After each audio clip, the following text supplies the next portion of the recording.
الحمدللہ رب العالمین والصلاة والسلام علی سید الانبیاء والمرسلین اما بعد فاعوذ باللہ من الشیطان الرجیم بسم اللہ الرحمن الرحیم۔ تمام تعریف اللہ تعالیٰ جل جلالہ کے لیے ہے جو مالک سارے جہاں والوں کا کروڑوں درود و سلام و سرکار دو عالم صلی اللہ علیہ وسلم کی ذات مبارکہ پر اور آپ کی آل و اصحاب پر۔ عزیزان محترم، میں ایک واقعہ آپ کو سنانا چاہتا ہوں جو کہ بہت ہی اہم واقعہ ہے۔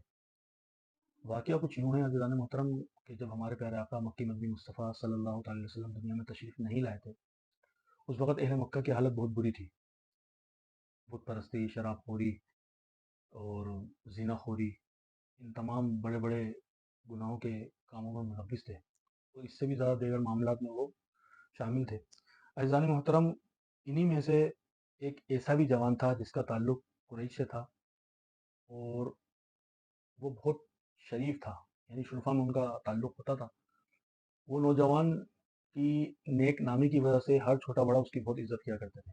عزیزان محترم، وہ نوجوان کہتا ہے کہ ایک دن میری زندگی میں ایک عجیب واقعہ پیش آیا۔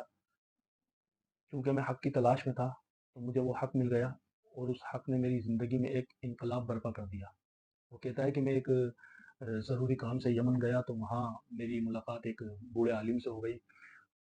اس نے مجھ سے دیکھا تو کہا کہ میرا گمان ہے کہ تم اہل مکہ سے ہو۔ تو اس نوجوان نے کہا ہاں بالکل، میں اہل حرم سے ہوں۔ تو اس نے کہا کہ تم قریشی ہو؟ تو اس نوجوان نے کہا ہاں میں قریشی بھی ہوں۔ تو اس بوڑھے عالم نے کہا کہ تم تیمی ہو؟ تو اس نوجوان نے کہا ہاں بالکل، میں تیم بن مرہ کی اولاد سے ہوں۔ عزیزان محترم، اس نوجوان نے کہا اس بوڑھے عالم سے کہ آپ اتنے سوالات مجھ سے کیوں پوچھ رہے ہو؟ تو اس بوڑھے عالم نے کہا کہ میں تمہاری ایک خاص علامت کے بارے میں جانتا ہوں۔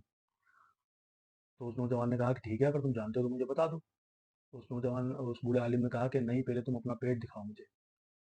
اس نوجوان نے کہا میں پیٹ تو اپنا نہیں دکھاؤں گا تمہیں، پہلے تم مجھے اپنی ساری باتیں بتاؤ، پھر میں تمہیں اپنا پیٹ دکھا دوں گا۔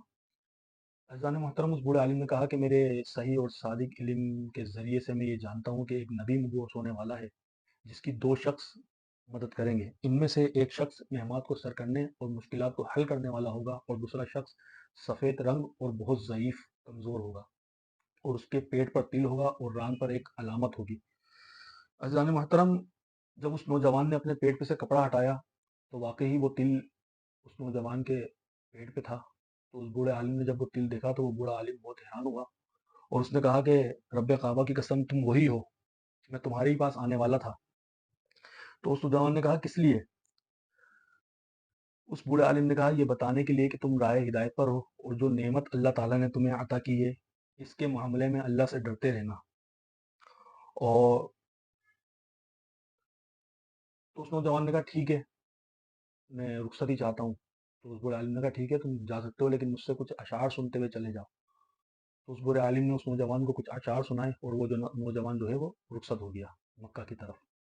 عزیزان محترم، جب وہ مکہ پہنچا تو وہاں کے جو بڑے بڑے سرداران تھے، عقبہ، شیبہ، ابو جہل جیسے لوگ جو بڑے بڑے اس وقت سردار تھے، اس نے کہا کہ ان سرداران نے اس نوجوان سے کہا کہ بھائی یہاں پہ تو ایک بہت خوشگوار واقعہ پیش آیا ہے، اور واقعہ کچھ یوں ہے کہ ابو طالب کے بھتیجے نے جو ہے وہ نبوت کا دعویٰ کر دیا ہے، اور تم تو یمن گئے ہوئے تھے، اس وجہ سے ہم نے تمہیں بتانا مناسب نہیں سمجھا، لیکن اب تم آ گئے ہو تو اس معاملے میں تم خود ہی دیکھ لو۔ تو اس نوجوان نے اپنی حکمت عملی کے ذریعے ان سرداران کو تو رخصت کر دیا، لیکن وہ نوجوان حضرت محمد بن عبداللہ صلی اللہ علیہ وسلم کے تلاش میں نکل گیا۔ اس سے پتہ چلا کہ جو ہے وہ محمد بن عبداللہ صلی اللہ علیہ وسلم جو ہیں وہ حضرت سیدتنا خدیجہ کبریٰ رضی اللہ تعالیٰ عنہ کے گھر پر تشریف فرما تھے۔ تو وہ نوجوان وہاں پہنچا، اس نے ملاقات کی اور کہا کہ تم نے اپنے آباء و اجداد کا دین کیوں ترک کر دیا؟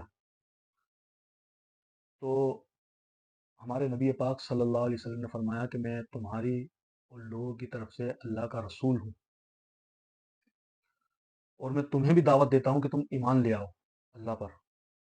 تو اس نوجوان نے کہا کہ یہ بات تو سچ ہے کہ آپ صادق الامین ہیں، اور آپ کبھی جھوٹ نہیں بولتے، آپ امانت دار بھی ہیں، لیکن یہ بہت بڑا دعویٰ ہے، اور غیر معمولی دعوے کے لیے غیر معمولی ثبوت کی حاجت بھی ہونی چاہیے، تو مجھے آپ سے تو کوئی حاجت نہیں ہے، لیکن پھر بھی میرے اطمینان قلب کے لیے کوئی میری شخصیت کے حوالے سے کوئی ایسی بات بتائیں جس سے میں متاثر ہو جاؤں۔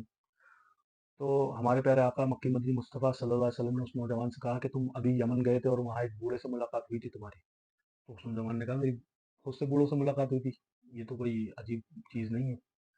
تو ہمارے نبی رحمت شفیع امت صلی اللہ علیہ وسلم نے فرمایا کہ اس بوڑھے نے تمہیں کچھ اشعار سنائے تھے، بس یہ سننا تھا۔ اس نوجوان کے پیروں کے نیچے سے زمین نکل گئی، اس نے کہا کہ یہ تو واقعی بہت گہری سی بات ہے، یہ بات تو ایسی ہے کہ وہ بوڑھا عالم اور میں ہی جانتا ہوں، تمہیں کس نے بتائی؟ تو ہمارے پیارے آقا مکی مدنی مصطفیٰ صلی اللہ علیہ وسلم نے فرمایا کہ مجھے اس عظیم فرشتے نے بتائی ہے جو مجھ سے پہلے بھی کئی انبیاء کے پاس خبریں لے جایا کرتا تھا۔ تو جب اس نوجوان نے یہ بات سنی تو بہت حیران ہو گیا، وہ کہنے لگا کہ واقعی آپ اللہ تعالیٰ کے سچے رسول ہیں، اور میں گواہی دیتا ہوں کہ اللہ کے سوا کوئی عبادت کے لائق نہیں، اور آپ اللہ تعالیٰ جل جلالہ کے سچے رسول ہیں۔ اور وہ آپ پر ایمان لے آیا، وہ جو نوجوان تھا وہ آپ صلی اللہ علیہ وسلم پر ایمان لے آیا۔ عزیزان محترم، یہ آپ کو جاننا ضروری ہے کہ وہ نوجوان کون تھا۔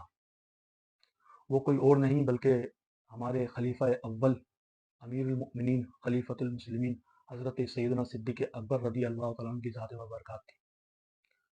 آپ رضی اللہ تعالیٰ عنہ نے سب سے پہلے اسلام قبول کیا، یعنی اسلام قبول کرنے میں سب سے پہل آپ ہی کی تھی۔ عزیزان محترم، حضرت سیدنا صدیق اکبر رضی اللہ تعالیٰ عنہ کا جو یہ واقعہ میں نے پیش کیا ہے آپ کے سامنے، کیونکہ جمادی الثانی کا مہینہ چل رہا ہے اور عن قریب 22 جمادی الثانی کو یوم وصال صدیق اکبر رضی اللہ تعالیٰ عنہ بھی آنے والا ہے۔ عزیزان محترم، بہت سے لوگ ہیں جو سیدنا صدیق اکبر رضی اللہ تعالیٰ عنہ کے حوالے سے بڑی غلط سلط باتیں کرتے ہیں اور آپ کی ذات مبارکہ پر کئی طرح کے الزامات لگاتے ہیں، اور آپ کی ذات مبارکہ کو یہ سمجھ لیں کہ ایک انتشار کا نشانہ بنانے کی کوشش کرتے ہیں، اور بہت زیادہ طرح طرح کی باتیں آپ کے حوالے سے کی جاتی ہیں کہ آپ جو ہے وہ پہلے خلیفہ نہیں تھے، چوتھے خلیفہ تھے، تیسرے تھے، معاذ اللہ ایسی کئی باتیں کرتے ہیں۔ لیکن ایک مسلمان کا آپ کے حوالے سے جو عقیدہ ہونا چاہیے، جو نظریہ ہونا چاہیے، وہ یہی ہونا چاہیے کہ آپ اسلام کے سب سے پہلے خلیفہ ہیں، اور آپ کی ذات مبارکہ جو ہے وہ صدیق ہے، یعنی کہ آپ صدیق ہیں، سچ بولنے والے ہیں، اور آپ صلی اللہ علیہ وسلم نے جو فضائل اور کمالات آپ کو دیے ہیں، آپ کو عطا فرمائے ہیں، جو فضائل اور کمالات آپ کے دین اسلام میں بیان کیے ہیں، وہ کسی اور کے نہیں ہیں۔ جو کمالات، جو فیوز و برکات آپ کے پاس ہیں، وہ کسی اور کے پاس نہیں ہے۔ ساری امامت آپ کے لیے ہے، سارے خطابت آپ کے لیے ہیں، ساری ولایت آپ کے لیے ہے۔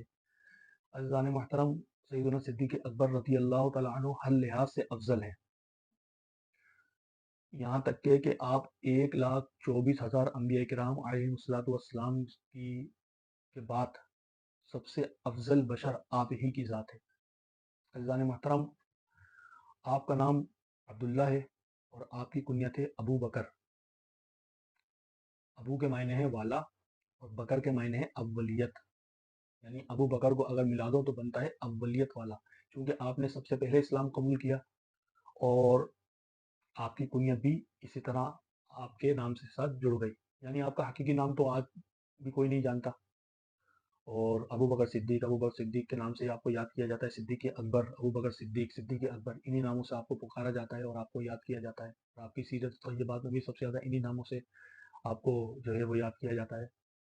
مورخین نے بھی آپ کو ابو بکر صدیق اور صدیق اکبر کے حوالے سے ہی لکھا ہے۔ عزیزان محترم، ہمارے پیارے آقا مکی مدنی مصطفیٰ صلی اللہ علیہ وسلم کو ابو بکر صدیق رضی اللہ تعالیٰ عنہ سے بہت زیادہ محبت تھی، اور آپ کی کنیت سے بھی بہت زیادہ محبت تھی۔ ہمیشہ آپ رضی اللہ تعالیٰ عنہ کو سرکار دو عالم صلی اللہ علیہ وسلم ابو بکر ہی کہہ کے پکارا کرتے تھے، نام نہیں لیتے تھے آپ کا، ابو بکر ابو بکر۔ یہاں تک کہ آپ سیرت کی کتابوں میں پڑھ لیں اور آقا علیہ الصلوۃ والسلام سے ریلیٹڈ واقعات پڑھ لیں جو ابو بکر صدیق رضی اللہ تعالیٰ عنہ کے حوالے سے ہیں، اس میں بھی آپ رضی اللہ تعالیٰ عنہ کو ابو بکر ہی کہہ کے پکارا گیا ہے۔ عزیزان محترم، ابو بکر صدیق رضی اللہ تعالیٰ عنہ کے بہت فضائل و کمالات ہیں، انشاءاللہ العزیز آئندہ بھی میں آپ کی ذات مبارکہ پر، آپ کے شجرہ نسب پر بات کروں گا۔ میری دعا ہے اللہ تعالیٰ جل جلالہ سے کہ اللہ تعالیٰ جل جلالہ آپ کی قبر انور پر کروڑ رحمتیں نازل فرمائے، اور آپ کا فیضان جاری فرمائے، آپ کا فیض جاری رہے قیامت تک، اور اللہ تعالیٰ جل جلالہ آپ کے وسیلے سے اللہ تعالیٰ میری اور میرے چاہنے والوں کی، میرے رشتہ داروں کی تمام کی مشکلات کو حل فرمائے۔ وآخر دعوانا ان الحمد للہ رب العالمین۔